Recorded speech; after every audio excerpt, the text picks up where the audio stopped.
Hello there, folks. My name is Spoonks, and welcome back to another episode of Box Office Chat.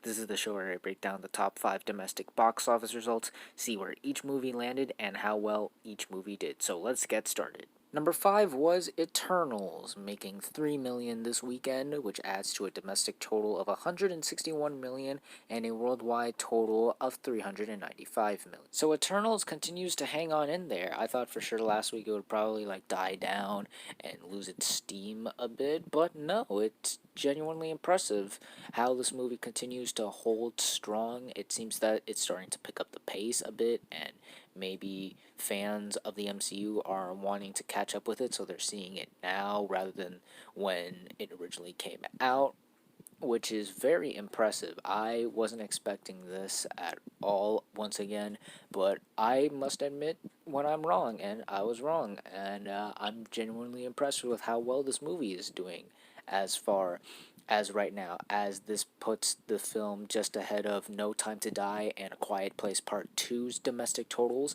and it's sitting just 12 million around F9 The Fast Saga's 173 million domestic total. So we'll see if this movie can surpass that total. And worldwide, it is million, which is the doubling point considering that the film cost 200 million to make, which is also a very good sign. So yeah, once again, I'm very impressed with how this movie continues to hold well. I believe it is because of a certain movie coming out this week, which we'll talk about at the end of the video, and I think many fans of the MCU are wanting to catch up, as this is something that typically happens if there's an MCU movie coming out and there's the previous one is still in theaters. It happened with Black Panther and Captain Marvel previously, and the same thing seems to be happening with Eternals, which is very good. So while it wasn't a huge tentpole blockbuster like Shang-Chi was, or Venom Let There Be Carnage, and there were certainly a few bumps in the road for this movie, it seems to be picking up the pace right now. Not sure if it'll last any longer in the top 5, but I'm once again genuinely impressed that this movie continues to hang on in there, and even if it is on the lower end of the MCU's box office success, it's still one of the biggest movies of the year and managed to surpass a James Bond movie, and is almost about to surpass a Fast and Furious movie, which should be more than enough to say that you're at least satisfied with this total, as I am, and I'm pretty sure many people are with this total.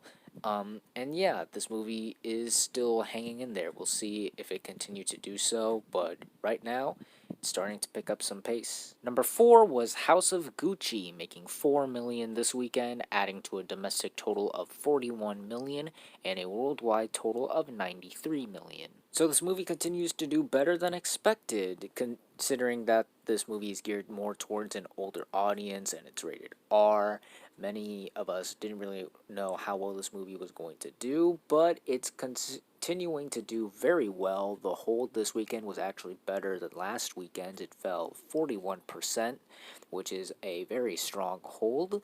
It's about to surpass 50 million domestically. I think it will be able to do that very soon. And it's also about to surpass 100 million worldwide, which is incredible to say the least.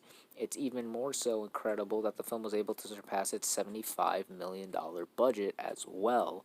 Yeah, this movie's doing pretty well. Once again, it is kind of a sleeper hit and a big surprise. Well, obviously, it's not a blockbuster or anything. I'm pretty sure Ridley Scott is very happy that this movie is doing better than his last movie. Yeah, it's doing pretty good.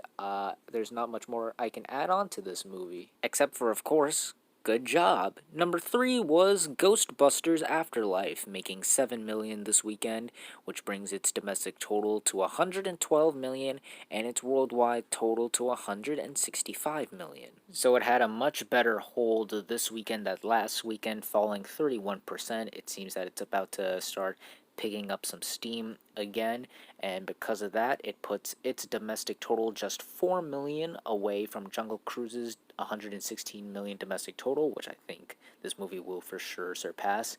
And given how strong word of mouth and audience reception is for this movie. I can even see it surpassing Free Guy domestically, because this movie, it continues to do very well domestically, but also the worldwide numbers are also really strong.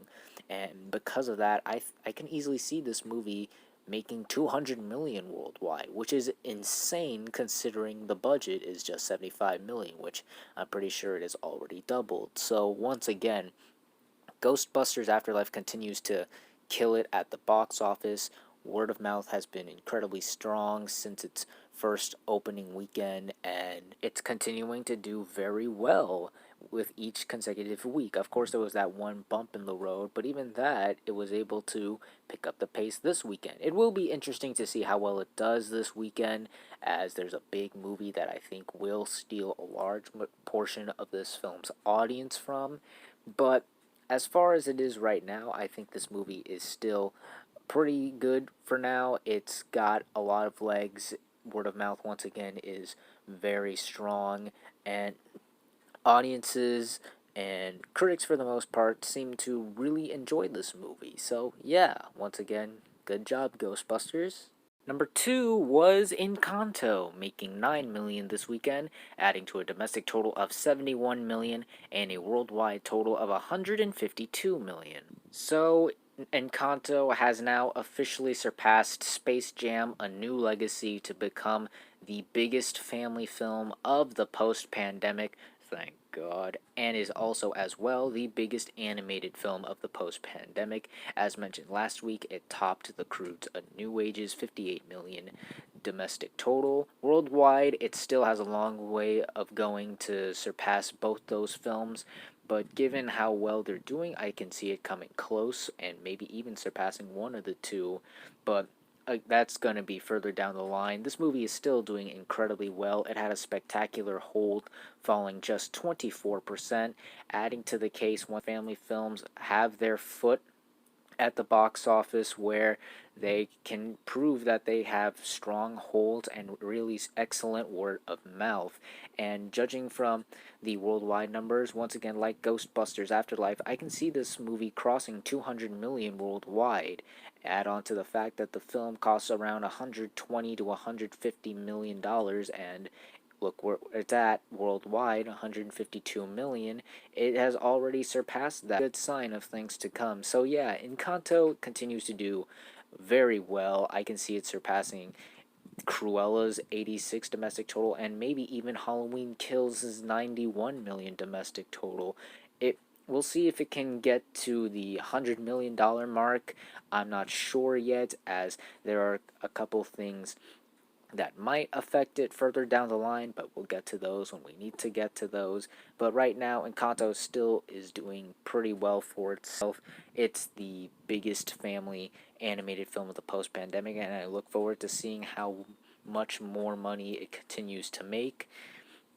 And, who would have guessed it? Disney would be number one at something. What a surprise. Speaking of number one, let's end the video off with the number one movie of the weekend, and that was West Side Story, opening to 10 million domestically and 14 million worldwide.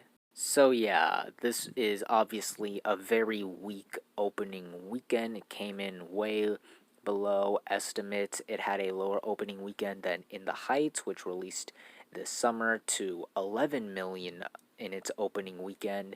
And the real kicker to this is that the film cost a whopping $100 million. This is obviously something you do not want to start off with, and you're definitely going to need a lot of help if you want to get to even close to that total, if you want to make a profit or even make your budget back. However, so did The Greatest Showman when it released around the same time as this movie released this year, as that movie had a way lower opening weekend with 8 million, but yet through the power of strong word of mouth and excellent holds, it was able to become the biggest thing ever when it released way back when in 2017.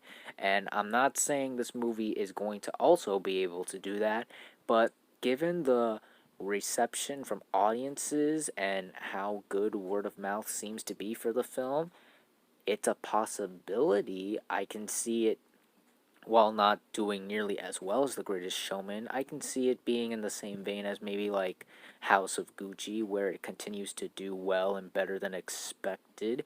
As from what I've seen and what I've read, people are really liking this movie. Audiences are reacting well to it. They seem to really like it. It has an A on Cinema Score, which is very good and very strong indicator for how well a movie will do.